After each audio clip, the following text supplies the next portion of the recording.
Andrew Knack. Hi, Andrew. Welcome to our forum today. Well, thank you so much for having me. It's a pleasure to be here, virtually, I guess. Yeah, and I've been watching some of your Facebook Lives, and it's been quite an interesting journey. So I just wanted to start with a few rules. The first one is that you will get 2 minutes to do your initial introduction, which will be your name, your occupation, and in your case, like we all know, but so that's the general format. So we have 2 minutes for you to also explain what your priorities and your mandate are. And thereafter, every question will have maximum 2 minutes. Now, if nobody else joins, then you'll have the whole floor. So we're just hoping that the other candidate will be here. And I don't have to tell you this because I know you're very respectful.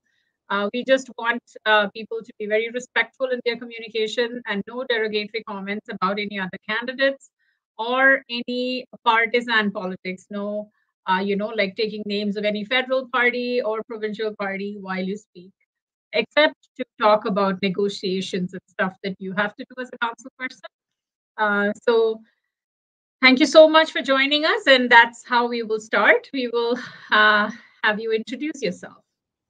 Well, thank you, and good evening to everyone watching. I want to start by thanking the team at Ladies Corner for organizing these forums. I also want to thank Mr. Olivier and Mr. Weston for also putting their names forward to serve in this election in Ward Nakota Isga. So a bit about myself. I was born in Edmonton and raised just west in the city of Spruce Grove. I've lived in the West End since 2002, and I received my Bachelor of Commerce from the University of Alberta in 2006. And I managed a retail business based in West Edmonton Mall until being elected in 2013. Before I was on council, I also served on both the Meadowlark and the Jasper Park Community Leagues, as I lived on the boundaries of both. And I currently serve as the council representative on the Accessibility Advisory Committee, the City of Edmonton Youth Council, the Edmonton Transit Service Advisory Board, and I've also been responsible for the following council initiatives: seniors, public engagement, transportation innovation, and I also served on Edmonton Next Gen, which has since transitioned into a public initiative. I also sit on the Edmonton Public Library Board of Trustees and the Alberta Urban Municipalities Association Board of Directors as Vice President for cities over 500,000 people. And while my full platform is going to be online very soon, I've worked to summarize my platform into 4 key areas that I want to focus on. And the first is having a city that everyone can call home. The second is achieving our economic potential. The third is empowering communities. And finally, ensuring we have an efficient and accessible city. Now, each area will contain a number of actions that address specific points that will advance each of those goals. And I look forward to going into detail on some of those points during tonight's forum.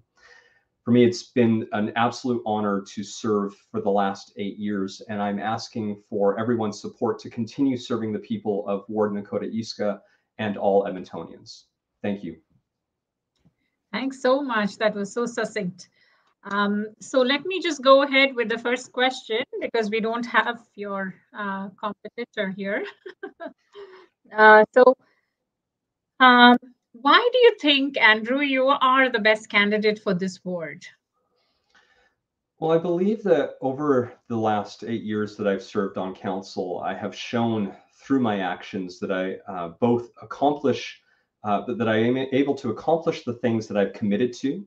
So as part of what will be available on my website soon, people will be able to review my 2013 and 2017 platforms in full, as well as what I've been able to accomplish. And I think when people review that, they're going to see that the vast majority of what I set out to do in each of the last 2 terms, I was able to accomplish. And that brings me to the other strength. The only way to accomplish these things is by building consensus, by working together with others and trying to find common ground. The beauty of our municipal system is that we don't always have to agree, but we're able to listen to each other, learn from one another, and ideally use what we've learned from each other to try to make better and more informed decisions. And so I've spent a lot of time on council working together with everyone on council, no matter who it is, finding ways to advance the goals that we have as a city. And so I'm very proud of that record of being able to actually deliver on what I've set out to do and doing it in a collaborative way.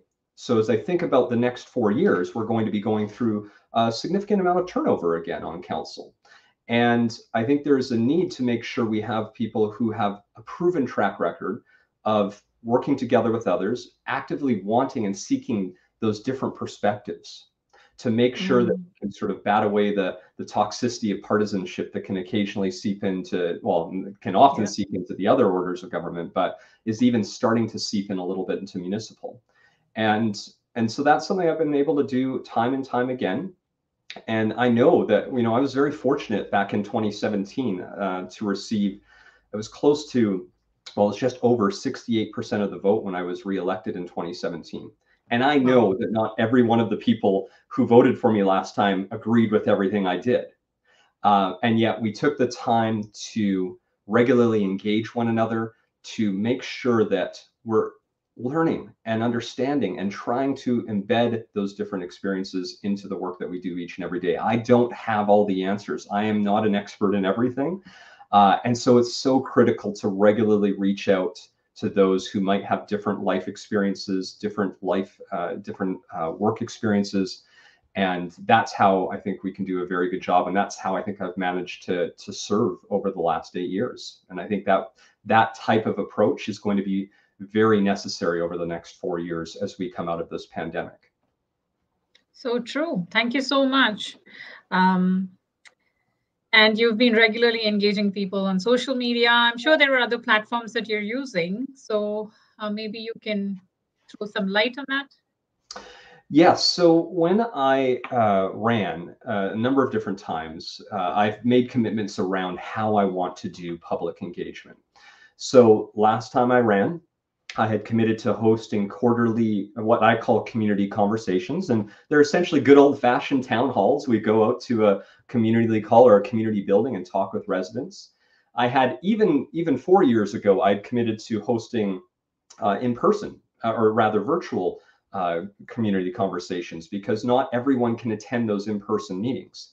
Now, since COVID started, I actually transitioned those into doing a weekly virtual town hall as a way to keep people informed about what we're working on at City Council, and also to gather more feedback, to hear from as many voices as possible. Beyond that, door knocking. Door knocking for me is not just something I do at election time. While I love to do it at election time, and I do it a lot at election time, I actually door knock throughout my entire term. So generally my objective is at least once a month, I pick a different community throughout the ward to knock on doors. Now, you're not going to hit every door and meet every person, but that's just one other way to keep engaging people, to try to connect with people who are maybe busy with many other things in life. So we can't forget that there's many other people who are busy with family and busy with work. And so knocking on their door, even if you get a 5-minute conversation, you can learn something about someone and get a better understanding and feeling of what the broader city feels about certain issues. Beyond that, I do regular attendance at community meetings. So almost every Community League annual general meeting I have attended over the last 8 years. There's been very few exceptions to that. And I think it's important because that's where we get a chance to connect with a number of community residents. I also regularly attend their events, from Community League Day to other big events, because it's just another opportunity to run into people that you might not connect with. And finally, the other piece is regular responses to the calls and emails I get. This is something that I know doesn't always happen across the board, but if you've taken the time to email me and you want to hear back from me, you will hear back from me. Sometimes it takes a few days. I can fall behind depending on the circumstances, but anyone who has taken the time to call and email me and is looking to speak with me will hear from me. I can vouch for that. That's true. Yeah, and I mean, I work with a phenomenal team of people who help deal with other issues where maybe they don't want to have a policy conversation, but virtually everyone else, you're going to hear from me, because I want to make sure that you have had a chance to share your perspective, that I can learn from your perspectives, and then use that to inform the work that I do each and every day. That's awesome, Andrew. Thank you so much. So what I wanted to know is, have you lived in Nakota Isga for a long time, or is it a new ward for So, you? yeah, interestingly enough, so I have lived, so the current ward boundary for Ward 1, I have lived in Ward 1 for the last almost 20 years. Wow. But with the boundary changes, because we're actually going to move, some of the ward went until 87th Avenue, which included communities like Parkview and Jasper Park and Sherwood, Meadowlark, West Meadowlark, and Summerlee. They're now coming out. So actually, I am just a few blocks outside of the new ward boundaries now because I live just about 5 blocks away. So obviously, it's so close to the area, and most of the ward, most of Ward Nakota Isga is the old Ward 1. And so I felt that would be the area that was best to represent. But unfortunately, yeah, I'm now actually just a few blocks outside the ward because of the boundary changes, which is too That bad. is so interesting. But obviously, I have such a great connection to so many people there that I was happy to continue running, and just sad that I'm not Uh, quite in the boundary anymore. So my next question to you is about a very pertinent issue that we're all struggling with: homelessness. There's Yeah. been such a long struggle against homelessness, and council has been doing so much work, and nonprofits have been doing so much work, but we don't see much change or impact in that area. Why do you think that's it doesn't show, and what can we do better as a council? Well, and it's important to again start with the point that housing is not actually municipal jurisdiction. And that's been part of this challenge. Housing is primarily provincially under the provincial and federal governments. Yet, with that said, the city of Edmonton, even before I was on council, wanted to take an active role in trying to address the challenge of homelessness. There are many of our neighbors who are experiencing homelessness right now. And so the city, like I said, before I started, had their 10-year plan to end homelessness and started focusing on a housing first approach. And they did house thousands upon thousands of people with that approach. But the biggest challenge before us right now is the need for permanent supportive housing. And when we talk about that, what we're referring to is really 24/7 wraparound care and support on site at all times, because the permanent supportive housing is for our hardest to house community. Many of those individuals are experiencing addiction still. Many of them are experiencing significant mental health trauma and challenges. And that requires a more complex housing solution. So as a city, we have been working and trying to advocate to the other two orders of government to fulfill that role. Typically, what we have done in the past is, as a city, we've provided the land. The other two orders of government build, and the province would fund the operations. But we haven't had a lot of success. And it's not just in the last 2 years, it's actually been over the last number of years, specifically related to permanent supportive housing. So the city of Edmonton last year started investing some of our own money into permanent supportive housing. We put in about $30 million, which is helping to construct about 200 units of permanent supportive housing. And I do want to give the federal government some credit. Recently, late in the fall, they provided some additional funding. This year, they've provided more that has allowed additional units of construction. And then actually, just as of this Monday, there was a proposal that came before City Council that was approved, where the city's going to put in money, the federal government's going to put in money, and that would allow for the potential conversion of up to 320 rooms within hotels into supportive housing. The one caveat to that, or asterisk to that, is that in order to access that federal money, we do need the province to sign off that they will fund the operations. So we're going to continue our advocacy on that, because if those can be built, we would be more than halfway there for the target that we have for permanent supportive housing under construction. We need 916 units. That would put us over 500 under construction.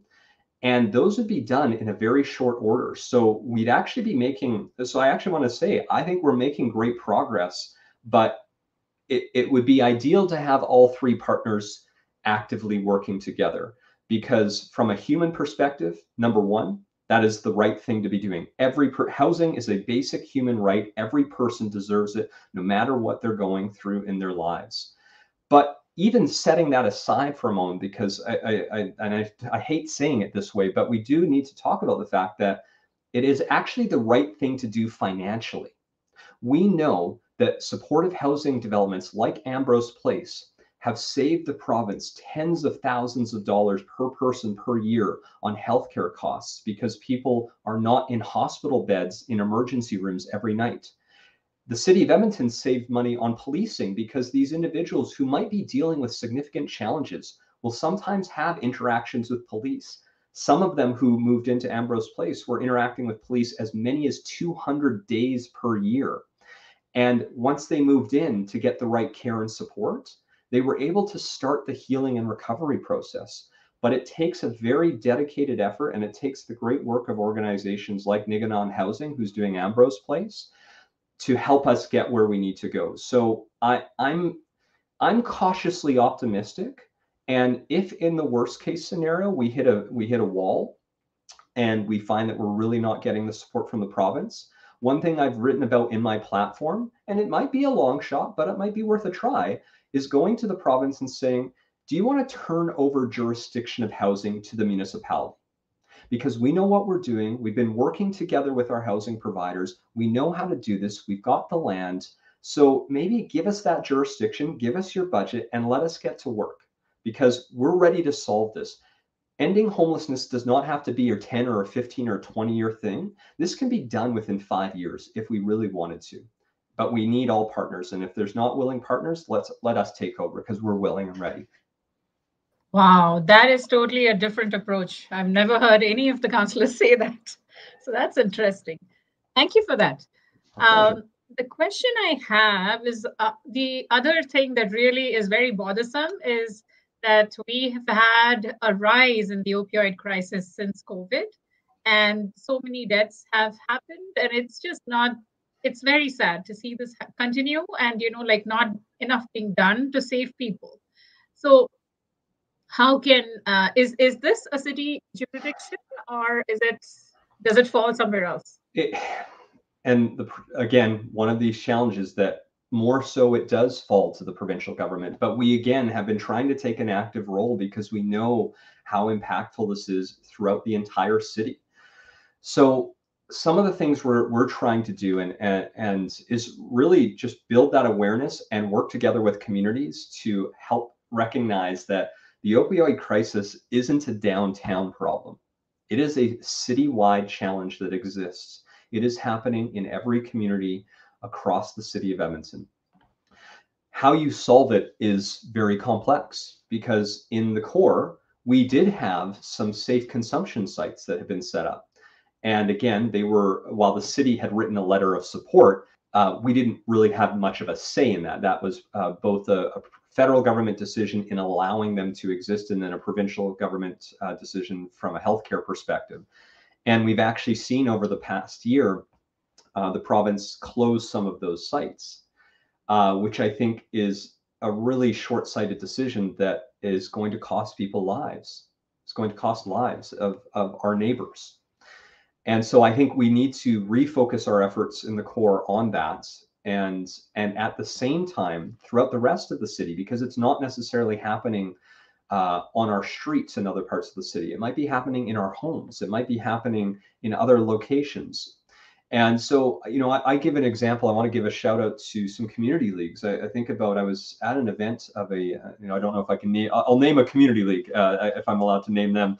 The Crestwood Community League had just worked together with with a doctor who's in the community, and one of their local businesses, one of the local pharmacies, and they put on a community naloxone training course. And so people were able to drop in, get taught about how to administer naloxone, and then they actually got to leave with a kit. And I actually think that's something we should be doing across the entire city, because that way we can reach communities that might not realize that this is happening. But it was very well attended. I think at least over 50 people came out to a drop-in session over the course of a couple of hours. That means there's 50 new people in that area that have naloxone kits on themselves to help others, and now know how to administer it. So if they're aware of something that's happening, they can respond. Could you imagine if we did that in every community across the city? And so I'd love to see us really working with community organizations and community groups. And it doesn't just have to be community leagues. It can be religious institutions. It can be cultural groups. And let's spread that message out. Let's do those training courses in partnership with those who are experts. And truly, it was not challenging. I did it myself. And it was about a 5 to 10 minute process. And I feel far more confident. I didn't realize how easy it was to do that, and yet now I know, and now I'm ready to respond. I keep one with me at all times when I'm knocking on doors now, because who knows what will happen? Who knows what you'll come across? And if other people can keep one on themselves, in their, on their person, imagine what we could do. But the other piece again is we still need to be more actively working with the province to help address this, because this is also a crisis. We're dealing with a pandemic, but we're also dealing with a significant crisis in the with opioid overdoses. So again, no one set solution, but it's working through a variety of them. Thank you, Andrew. You spoke about the community leagues a lot, and I believe that the community leagues in Edmonton are such an amazing and unique vehicle that can be used very well, but underemployed. So how do you think the council can, kind of push this whole network to perform better and to maybe be a network to even reach out to the community and have meaningful conversations? So I mentioned at the beginning that my background before I was on council was serving as the president of Meadowlarks Community League and the vice president of Jasper Parks Community League. And one of my frustrations when I was on my community league is how underutilized our hall space was. And when I got onto council, we were able to really uncover that actually about 60% of hall space amongst all community leagues is generally vacant, or rather, I guess it's not being used 60% of the time is probably a better way to phrase it. And there are a few reasons for that. Sometimes it is volunteer capacity. But other times, and this was a big issue, other times is we were just too restrictive as a city in how community leagues were allowed to use their halls. So a great example is that if a community league had wanted to lease out their hall to a for-profit yoga instructor, we actually didn't used to allow that. And I'll come back to how we fixed that right away. But can you imagine that situation where here's a community benefit you'd be putting on. You have a program that's going on for people. The hall would be active, so that improves safety, that improves connectivity, and yet we didn't allow it. So, and you could do yoga classes, but there were certain rules around how the yoga instructor, what type, but you couldn't do a for-profit yoga instructor or for-profit different courses. So back in January, I'm just going to acknowledge him because he worked on it with me, which is Councillor Tim Cartmel and I had brought forward a motion to allow halls to have more flexibility in how they use their spaces. And we brought it forward to council, and this is again an example of finding those, working collaboratively with other members of council. And we were able to get council to unanimously approve this change so that halls can be more used without really any type of headache. So we've changed our agreements that allow those halls to more creatively use their space. And it doesn't just have to be a course like that. I think about some halls that have amazing commercial style kitchens. And what if they wanted to go out and lease out their space to a startup chef who's looking to get, just build up a business and needs a space? And what if they leased out a space and said from every day from 2 to 4, the chef's going to be there or the baker's going to be there, and they're going to put on a little cafe almost. And people can come because it allows them to hone their craft. And at the same time, it provides a community gathering space. I'll go one further. Think about this world we live in now in COVID, in this post-COVID world where we're doing everything virtually. I think about the hall that I live beside in Jasper Park. They have a second floor that has this, they have a little kitchen space, they got a little games room, and they got this big meeting space. Well, what if we wanted to convert that into a co-working space? And what if community residents could book that space as their home office, but in their neighborhood? There's a communal kitchen that they could be connecting with other, startup businesses that are maybe looking for a small space to meet people with. Why shouldn't we allow that? Why shouldn't we allow that flexibility to occur? And so we made that change. And that's a way that communities can be more active. They can provide better benefit to the community as a whole. And frankly, they can be more financially viable. It gives them more opportunity to lease out their space at a time when financially we're very constrained. So I don't know if we're going to have a lot of extra operating dollars to give halls, but if they can go lease out their space for that extra 60% of the time it's not being used, that's a way they can get some more funding to do more programs and more services for the people they're serving each and every day. Wow, that was very well thought out. Thank you, Andrew. And it was so creative. I don't know whether most of those things can actually work under the circumstances, but we can try, right? Thank you so much for that. The you had already mentioned that you want to make Edmonton a city for all. I know it means inclusion, so I want you to deliberate a little bit about that and explain to the audience. So this is a pretty broad topic of inclusion because it means different things to different people, and depending on who you're working with, it will require different solutions. So I'll give an example, and then we'll talk about some of the other areas that we need to work on. So I, as mentioned at the beginning, sit as the council representative on the Accessibility Advisory Committee.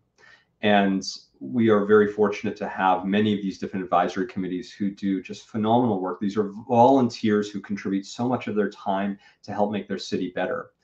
And they had worked tirelessly a few years back to help create a new accessibility policy in the city. And what I loved about this new policy is it recognized that accessibility shouldn't be a checkbox at the end of the process. And frankly, shouldn't even be a checkbox right at the beginning. It shouldn't just be a, oh, how is this building going to be accessible? Did we make it accessible enough? Good, check.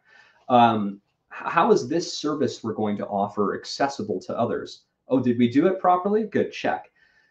The accessibility policy actually talks about embedding that notion of accessibility into everything that is done each and every day by our city departments, across every city department, because every city department has a role to play in being accessible.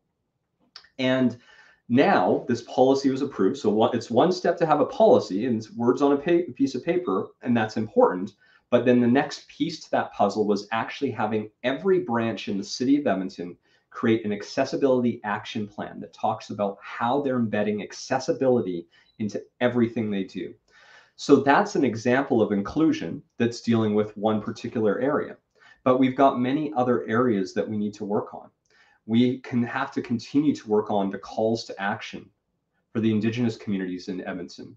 And there are calls to action that exist that are the abilities able to be dealt with by the municipality. While a lot of them are provincial and federal, there are certain things that the local government can do to make sure we are properly addressing the calls to action and making our city more inclusive for Indigenous Edmontonians.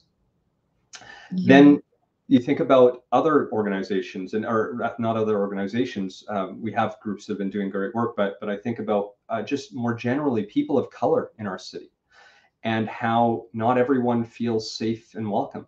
And we have a number of different issues that we need to resolve to do that. We're working actively now with the Anti-Racism Advisory Committee, who is going to help us, like with other committees, make sure that we are addressing potentially very embedded policies that, you know, upon first glance, we might not have thought about it and how it could be racist as an example. And yet, it is, and how we best address that going forward.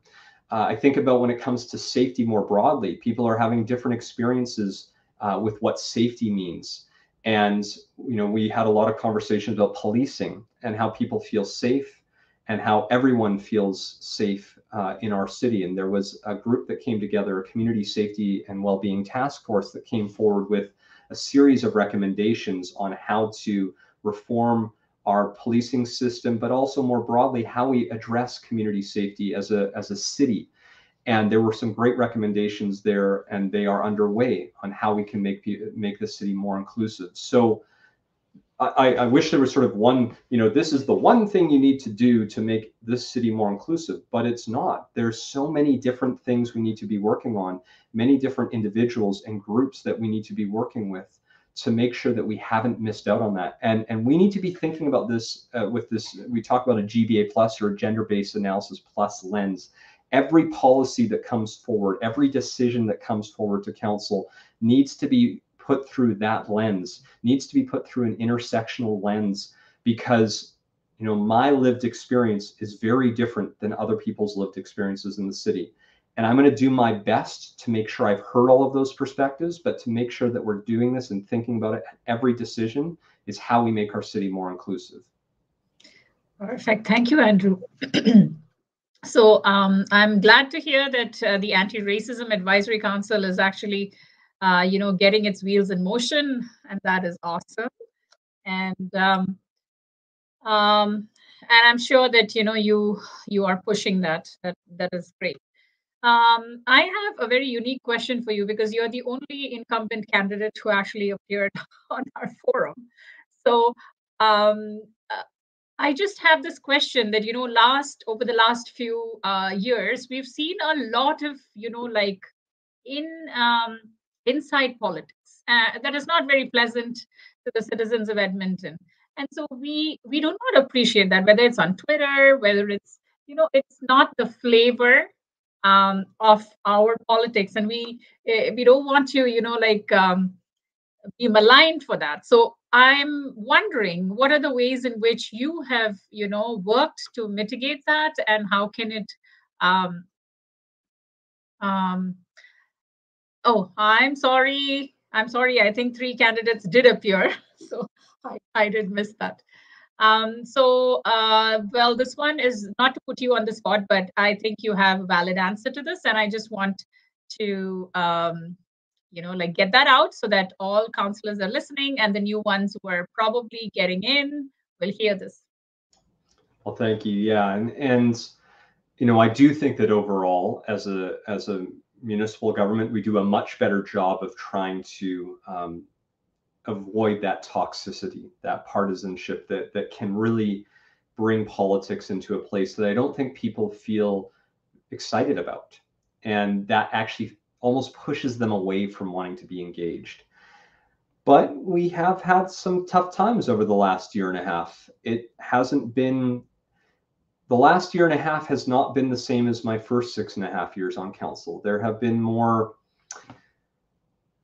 I would say, there's been some bickering back and forth on different things. There's been some challenges that have resulted in some conversations at council related to our code of conduct. So I think the best way we try to address that is, again, first recognize and try to have empathy in every situation. Recognize that everyone's been going through stressful times, including city councillors, including politicians, and somebody that might say something less than positive. You don't always want to, at least for myself, I try not to immediately react in a negative sense. And it's hard, because if somebody says something bad about you, especially if it's a coworker, your first inclination is probably to try to defend yourself, or maybe to push back a little bit. And I think we need to try to, at least for myself, I think there's value in trying to take a step back and better understand what each person is going through, and seeing if there's a way to engage that person to help overcome those issues. And what I try to remind myself about every day is, again, I know I'm not going to agree with every member of council on everything, but we shouldn't actually forget that, in fact, the vast, vast majority of what council does is approved unanimously. The vast majority of what we do is approved unanimously. There is a good website, a gentleman, I think by the name of Mike Rope, who has summarized, he actually broke down all the votes that were not unanimous, and then compared how often people were agreeing with each other. But even in that scenario, what's fascinating is, even if you only look at the non-unanimous votes, generally the worst case scenario is that people are only agreeing maybe 40% of the time, and that's the most extreme. Usually it's closer between 80 to 40%. So when you think about that, and remember that in fact we are agreeing far more often than we're disagreeing. It should make us remember that we can disagree respectfully, because chances are on the next issue, we're going to agree, because that's actually been the track record of what we do. And the other reminder is that if we start making it personal, if we start operating in a more partisan sense, where we get into our camps and you will never talk to the person in this camp and only talk to the people in this camp, we're actually going to do a worse job for Edmontonians. The decisions we make will be worse off. They're going to be less informed, and it's actually going to hurt the people that we've taken an oath to serve. So we have to, and while I recognize it takes and no matter what you do, there might still be people who don't always want to sort of work together more like a team. I think if we actively try to work together more like a team each and every day, and that is the best way. So the best way to combat negativity, in my experience, has been to constantly combat it with positivity and keep coming at it. When somebody hates me, I've gone to some doors where people have a sign of somebody else, and I go there. Why? Not to convince them to vote for me, but to understand what they don't like. And what I love is that the vast majority of people, even if they aren't supporting you, will almost always talk to you. On municipal politics, we actually run that way fairly regularly. So let's not forget that it's okay to disagree. We can do that respectfully. And let's keep a positive enough relationship, a constructive enough relationship, so that we can move into that next issue and make an even better decision, because we're still ready to work together. Thanks, Andrew. Now that the council is, much of the council is going to change, there's going to be quite a few new faces in the council next year. So what is your plan on, like getting to know your new friends, and how do you think the council should be, socialized so that, they can work better together? Well, yeah, and it's been tough this 4 years, because a lot of our meetings have become virtual meetings. And so even that conversation we would have along the hallway of City Hall, we haven't had that for a year and a half. And I hope that, and while I still expect going forward that permanently we will offer that opportunity for virtual meetings and virtual participation, I think one of the best ways to get people coming together and start engaging one another is just truly, come out to City Hall. The beginning of our term, let's all go to the orientation. If I'm fortunate enough to have the opportunity to continue serving, I plan to go to every single orientation session. While I might know a lot of the things there, because I've been around now for 8 years, I want to be there to help answer questions, serve, provide advice if people are interested. And then more importantly, just get to know everyone. Well, I've talked with a lot of the candidates running in a variety of the wards and have a bit of a relationship with most of the candidates. The best thing to do is just, from the beginning, let's sit down together, let's learn together, let's, have some meals together, and not even talk about politics, and just learn what we each love. I love video games. I'm happy to talk about my love of video games, and I hope, I can share that with someone else. And I think that's a great way for the council to come together early on, and know that, again, if we come together in a collaborative way, if we come together with a positive mindset, with a, and we are following, going back to the previous question, embracing the code of conduct that we've agreed to, we're going to make better decisions. We're going to be serving people better in our city. And all it takes is just regular and ongoing correspondence. Like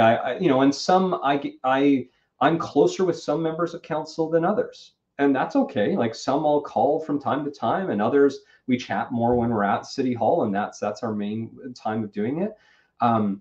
But there's nobody I would avoid having a conversation with. I love chatting with every single member of council, because each member of council has something unique to offer, and they have a unique experience and a lived experience and a life experience that I want to learn from. Because every day I do this, I continue to realize just how little I still know. And I love meeting more people. So I love door knocking. I meet more and more people every day, and I'm learning things in each of those conversations. So that's how you do it, just like you would in any other job, I think. Wow, there's so much humility in that. Thank you so much. My question now is about, our recovery from COVID. I don't think COVID is behind us yet, and I don't believe that it's going too far. And I'm grateful that we've got our 2 doses of vaccines, but there are lots of people who still not yet got completely vaccinated, and they are in the danger zone. So, how do you think that post COVID our economy can recover? What are the kind of things that the city can do to support that move towards a better economy, getting people out of unemployment, getting small businesses on their feet, which have lost a lot of their revenues. Some of them have even had to shut down because there was no way they could operate with COVID. So, how is the city going to support that? So, like with many things we've talked about, there's not one specific solution for this. And in fact, when people get a chance to read my platform, which is I've got it open in front of me, it's just not on the website yet because I was still doing a bit of proofreading. So it's going to be up on the website very soon. And people will see I have many different points and many specific action items. So we could honestly spend the rest of the session here talking just about that, but I'll try to highlight a few areas that I think we can work on. But I would very much encourage people to continue to jump onto the website because they'll be able to read more once it's live, hopefully very, very soon here. So in some cases, it's going to look at how we continue to support economic diversification as a city. Edmonton is actually less reliant on the natural resource economy than most of the province already. With that said, I think we need to continue to advance that, and we need to continue to find new ways to create new industries, new businesses. And it's not because I want, I don't think anyone wants the oil and gas industry to fail. It's just, it does seem like a lot of the world is starting to move beyond it. And so we need to be ready with those solutions so that let's hope we can continue to do things that we need to do, but at the same time, let's start advancing new ideas. So a good example, and here's a very small example that could send a very different message to businesses looking to set up. I really do think we need to work with Innovate Edmonton and make sure that the city of Edmonton is one of the first customers for startup businesses. And I'm going to give a very simple example. A few years ago, I was visiting the Research and Technology Park on the south side. I was chatting with a number of different entrepreneurs and startups, and I remember one in particular because the team had created a self-driving or autonomous lawnmower. And I remember that when they told me about that, they said, we went to the city and said, hey, we've created this. Can we try it out? And the city's answer was no. And it's mind-boggling to me that that was our first answer to a startup company here in the city who just wanted to try something out. They weren't looking for us to sign an exclusive contract with them. They said, let's test out this technology. There was really no downside for the city to say yes to that. Why wouldn't we say yes? We continue to have more and more green spaces, and maintaining it is challenging. So why wouldn't we want to try that out? Now, we've gotten better as a city already, and I do want to give credit to our city administration who has started to change that approach. But I think we need to make it more formalized still and actually create a bit of a formal arrangement with Innovate Edmonton and the city to allow us to be the first customer for startups in the city. I think we need to continue to work on, and so separate from that, more broadly, we still have to work on our permitting and licensing. We've heard a lot of people talking about that. And again, I want to give credit. There has been good work done. We had a report late last year that talked about a lot of the positive changes that have occurred. And we actually had a number of different economic organizations or business groups come out and actually speak to the positive changes that have been made and the improvements that they've seen. But we really need to expedite those improvements. So I do think it's probably time to actually get to guaranteed permit timelines so that people have even greater certainty, because we need to make sure we're not the ones holding up new businesses trying to start up, because we have still seen some examples of where it feels like the city has been the barrier, even with some of the more recent changes. A final thing I'd want to chat about, and truly, like I say, I've got pages worth in front of me right now that I'm reading from, but I'll offer one more that I'm really interested in, and that is more strengthening our regional collaboration, not just this region locally here in the Edmonton region, but actually with other municipalities and other regions across this province. So I have to give, and again, I just want to give him recognition for his work, Mayor Don Iveson, who, when he came on, worked very hard with other mayors across this region to create a more focused and connected region where we're working together with one another to attract and retain businesses into this region. There was a report a number of years ago called Be Ready or Be Left Behind that talked about how as a region, when we were competing against each other, we were too busy fighting over this tiny little pie, and then yet there's this giant pie. I'm trying to get myself in camera. There's this giant pie bigger than my camera that we were missing out on because we were too busy bickering over these little small things. And so the regions come together and recognize that we are stronger when we work together.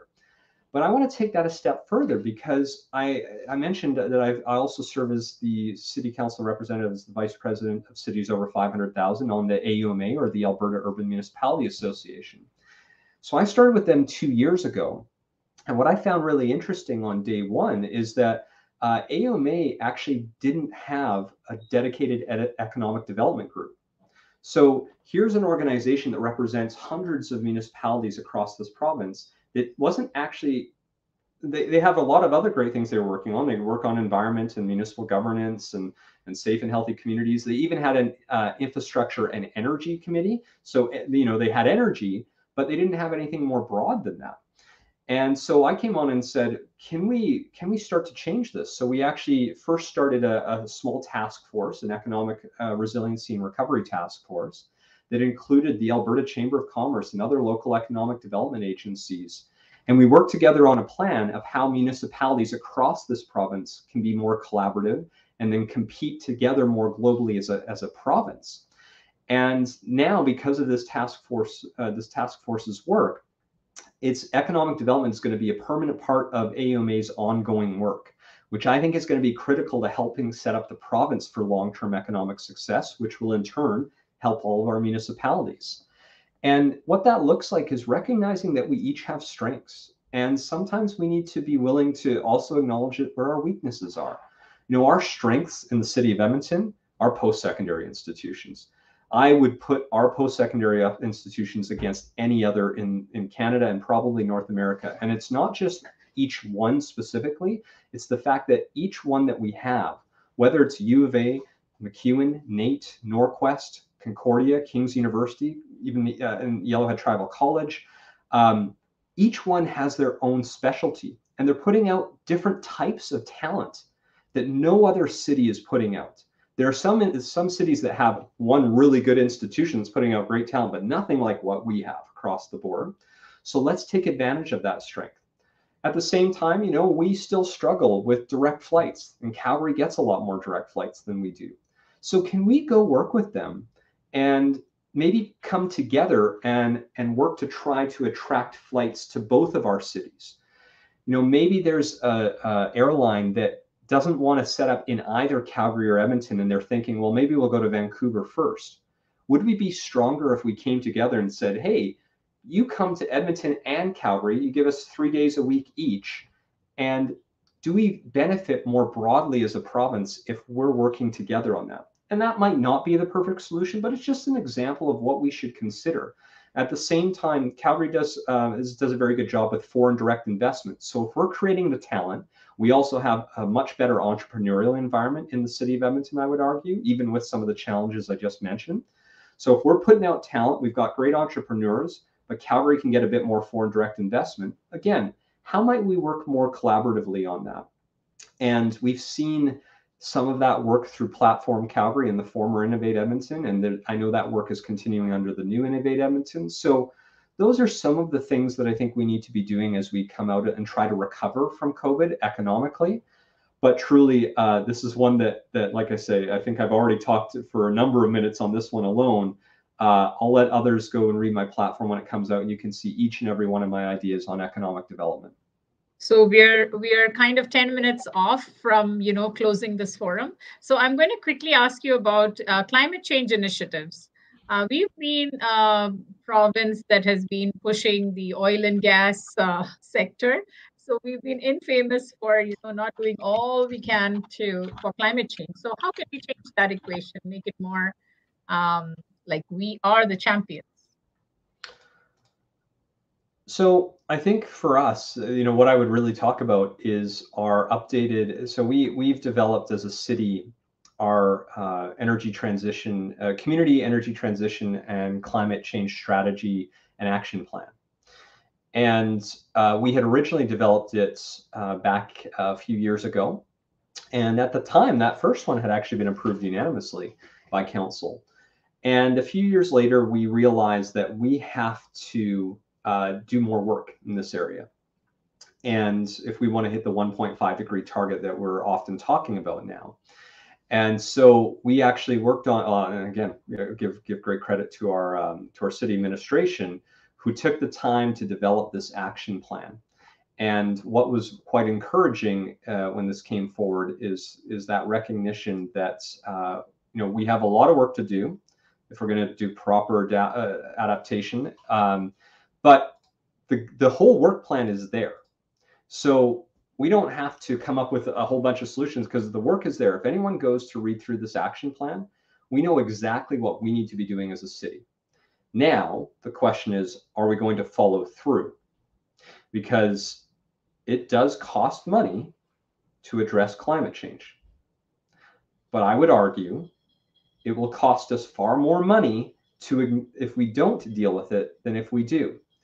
And I'm going to give it a specific example. It was just a few years ago that City Council had to approve a $1.6 billion flood mitigation program for the entire city because many of our communities have a much higher risk of flooding. And why? It's because the way we are seeing rain now, we're not necessarily seeing more rain, but when it comes, it's coming in a more concentrated way, in a shorter interval. And our communities were not designed for that. Our systems were not designed for that. So we have to spend $1.6 billion because we chose to ignore something as serious as climate change. The last thing I want, I'm very fortunate. I'm still one of the younger members of council. I think I'm the second youngest of council. And I want to say that the last thing I want to do is ignore a problem like this. And then 50 years later, for me to be around and say, or for other councils to be around and say, what were they doing? Why didn't they take action? The science is clear. We have an action plan that actually shows us how we can do our part on that. And so I know if we don't deal with it, it's going to create a far more expensive problem for somebody in my seat down the road. And I don't want to do that. I totally agree. But I just wanted to know, what are the kind of things that are being done right now? And how is that growing? How is that being developed? So, gosh, I mean, we could go through the entire action plan there, but like if you can give it in a snapshot. I wish I could. I would say, I think, there's sort of 4 pillars that have been developed in that action plan. And I must admit, I don't remember every single one of them off the top of my head, but I'll give a very specific example that was just approved today. We just approved at a council meeting the community energy the SEAT program, which is grants to allow people to develop more energy efficient homes. And it's a pilot program for 2 years that we're putting in funding to, and it's being administered by actually the AUMA as an organization. And that's one way that we can take action. And that alone, again, retrofitting buildings is not going to solve all of our problems. There's so much more we need to be doing. It's the electrification of our fleets. It's recognizing that we can't continue to grow the footprint of our city, which is a massive contributor to that. So there's a number of actions that are identified in that plan that we need to be working on. And it's not just to pick and choose what we like. It's each one of them has to be worked on all together at the same time to get to where we need to go. And we can do that independent of the provincial governments. It's worth noting. I mean, it would be nice to make sure they're working with us on these as well and working to accomplish these same goals. But there are things we need to be doing as a city, independent of the province and independent of the federal government, that will make sure we are actually achieving that 1.5 degree target. Thank you, Andrew. So there is a question of infrastructure and safety. I don't think we'll be able to cover the whole thing because we have just 5 minutes left. So can you give like a quick snapshot on how it has improved or not improved at all, like in terms of, you know, our development of our infrastructure as well as crime statistics within our city? Yeah, again, I'll give this quick answer is that we now get an annual report on the state of all of our infrastructure across the city of Edmonton. And I'm going to give one specific example of how we've made positive changes based off the increase in investment in renewal work across the city. And we've been doing this not just in roads, which is what I'm about to talk about. We've done this in a variety of other areas, but let's focus on roads as a perfect example. So back in late 2014, part of that report had showed that 18% of our arterial roadway networks, so our main roads, they were rated in poor condition. And based off that level of investments back then, which was 25 million per year, that percentage was going to increase on a continual basis. We were not catching up. In fact, we were falling behind.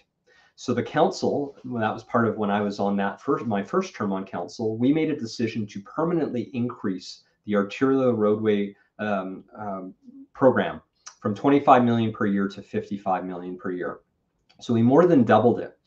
And we've spent the last 5 years doing a lot of road construction. And I know it's frustrating for folks, but we had decades of work to catch up on because we weren't putting enough money in.